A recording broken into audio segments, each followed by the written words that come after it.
Então, vamos continuar com as conexões? Vamos tentar entender aonde estava o nó em que 2001 revelou? Ou seja, esse nódulo, esse ponto onde a coisa travou. Já haviam solucionado uma série de problemas, mas os problemas, inclusive, já estavam equacionados em termos de resposta para que o cidadão comum pudesse atuar primordialmente dentro da corrente dos serviços do sistema de emergências. Portanto, ele já podia saber sair de casa, está pegando fogo, comunicar à polícia o que estava acontecendo, problema de violência doméstica, tudo isso estava bastante equacionado a partir de 73. Porém, o que 2001 traz? Que não basta você obter a queixa principal e extrair a queixa principal e obter uma informação para poder mandar o serviço ou os serviços, as agências, polícia, bombeiro e medicina junto para uma cena, defesa civil. Não basta isso. Tinha algo mais que era necessário. Então, essa questão é que está associada ao que eu disse sobre o NINA. O NINA é o National Emergency Number Association. O National Emergency Number Association é uma organização que trata dos PSAPs, lembra? Do Public Service Answering Points. Esses pontos, eram onde se instalavam os postes, as pontas, aonde se conectavam os sistemas mais próximos de uma central. De maneira que quando chama, o tempo em que vai procurar da minha distância, onde eu estou, para uma central telefônica, ele vai cair numa central telefônica de emergência 911 mais próxima. Então esses points vão jogar as informações para aquele que possa estar mais perto e conheça melhor aquela localidade. Portanto, esse tipo de sistema de interpretação de onde está chamando, para onde vai enviar o sinal telefônico e como que esse sinal telefônico pode inclusive incluir outros números, mas que são redirecionados para o 911, a exemplo do 112 que tem na Europa, que tem na Inglaterra e outros países também já adotaram, como o Japão, como na Ásia, usa o 112, o 911 norte-americano aceita se ligar ao 112, porque ele vai redirecionar para o 911. Então, o número divulgado na América, você nunca vai ver lá o 112. Também você tem na Europa o 112, mas ele redireciona para essa central telefônica, independentemente desses números serem europeus ou norte-americanos ou asiáticos, ele reconhece. Muito bem.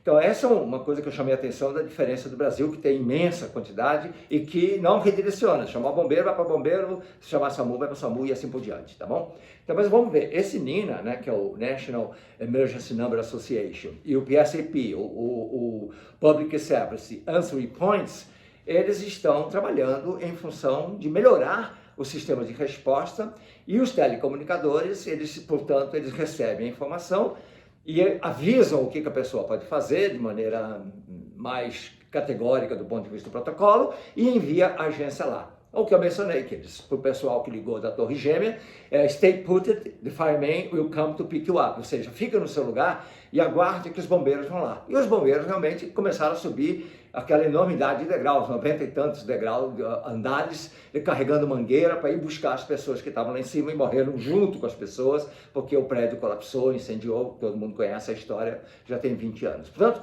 mas o que foi o rescaldo dessas análises? Primeiro, que esse protocolo de mandar ficar no lugar já estava errado. Segundo, que a informação não era completa. Esse é o outro ponto. Lembra lá no primeiro ponto? A informação não bastava dizer que tinha uma emergência, também tinha que dizer para a pessoa que estava chamando o que ela já podia começar a fazer. Essa foi a mudança do pós-guerra. Aí depois o 911 vai trazer isso para o trânsito, não para elementos de bomba de guerra. Esse é outro turning point, essa é outra modificação, outro nó que faz as telecomunicações mudarem. Em 2001 é que, como é que não usou inteligência para poder, a partir de informações que entram no 911, criar um banco de dados, cujo banco de dados entrelaça essas informações, associa as informações para trazer um resultado. Então, é aquela questão em que uma pessoa de turbante, com pele uma pele mais escura, entra numa escola de aviação da Califórnia, numa cidade pequena, e diz que ele é excêntrico e quer aprender a pilotar um 767 ou um 757. Tudo bem, se ele quer gastar dinheiro para isso e aprender, o dono da escola não se furta de arrumar aquele excêntrico árabe cheio de dinheiro que quer fazer aquela aula, porque ele não vai poder trabalhar nisso, ele tem outras formas de chegar até ser um piloto, mas se ele quer aprender, a gente ensina. Na Flórida, numa outra escola, outro excêntrico, na mesma época, se apresenta e quer também aprender a pilotar 767, 757. E em nenhum momento essa informação que causou certo espanto ao dono da escola foi comunicada, não entrou no sistema, não se conectou isso. E é isso que ficou pensando, por que nós não, tendo essas informações que eram completamente fora do normal, não foram informadas? Por que elas não se conectaram? Porque o sistema não estava interligado. Então, nesse momento, é que inicia a revisão de que não basta a cada central de telecomunicações resolver o problema local. Ele tem que resolver o problema local e o problema global. E não é apenas dentro dos Estados Unidos, ele tem que se comunicar com os países associados aos Estados Unidos, que é a Europa e grandes países da Ásia. Então, essas questões, inclusive aqui no Brasil, nós recebemos solicitações, como trabalhávamos com o National Safety Council durante 25 anos, em enviar informações, que as informações pudessem ser de benefício da sociedade.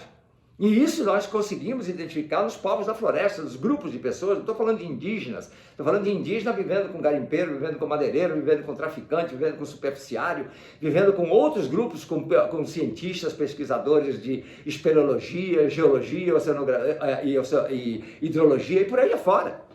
Ou seja, quais elementos, independentemente de ser por causa de terrorismo, por causa de guerra, ou por causa de ataque, mas que fossem benefício, incluindo por causa de doenças endêmicas da floresta, animais peçonhentos e uma série de outras situações que poderiam ser necessárias estar entrando no banco de dados para o entomologista, por exemplo, para fazer trabalhos. Então, trabalhamos com entomologistas, trabalhamos com vários pesquisadores que buscavam manter um banco de dados que pudesse ajudar nessas respostas. Então, isso é o que muda substancialmente.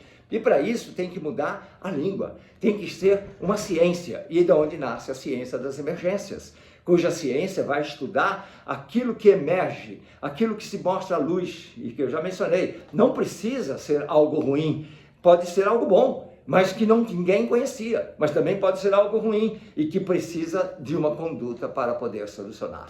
Então essas conexões vão formar através do PSAP uma rede neural de telecomunicações e informações, onde o ponto crucial agora fica no telecomunicador. Ou seja, agora o sistema já está aparelhado, a tecnologia ingressou, a computação ingressou no sistema. Então os telecomunicadores agora trabalham com o sistema CAD, que é Computer Aided Dispatcher, ou seja, um computador que auxilia o telecomunicador, o controlador de emergências. Então esse sistema ele vai ser utilizado para desenvolver algoritmos, cujo algoritmo vai fazer com que todo telecomunicador seja igual a todos os outros em termos de observar e obter a informação e responder àquela demanda e registrar os dados de forma categórica para poder serem cruzados com inteligência. Então não basta agora o povo estar preparado, não basta a telecomunicação estar toda alinhada e conectada, há necessidade também do treino, da formação, da qualificação deles e do uso do computador como rede neural para poder estabelecer um padrão, cujo padrão permite fazer o Quality Assurance. O que é Quality Assurance? É a segurança da qualidade da resposta. Eu não posso ligar para uma central e obter um nível de resposta diferente da outra, porque esse daqui era mais treinado do que aquele. Eu preciso que eles tenham um padrão, mas são humanos, e os humanos têm as suas variações, é isso que nos faz humanos, não tem dois iguais. Mas o sistema consegue fazer com que seja o mais igual possível a obter a informação, enviar a resposta, registrar os dados, cruzar com outras informações em que tenham acontecido naquele sistema interligado. Então essas conexões nós continuaremos com vocês. Obrigado pela participação. Meu nome é Randall Fonseca e estamos nas nossas conexões.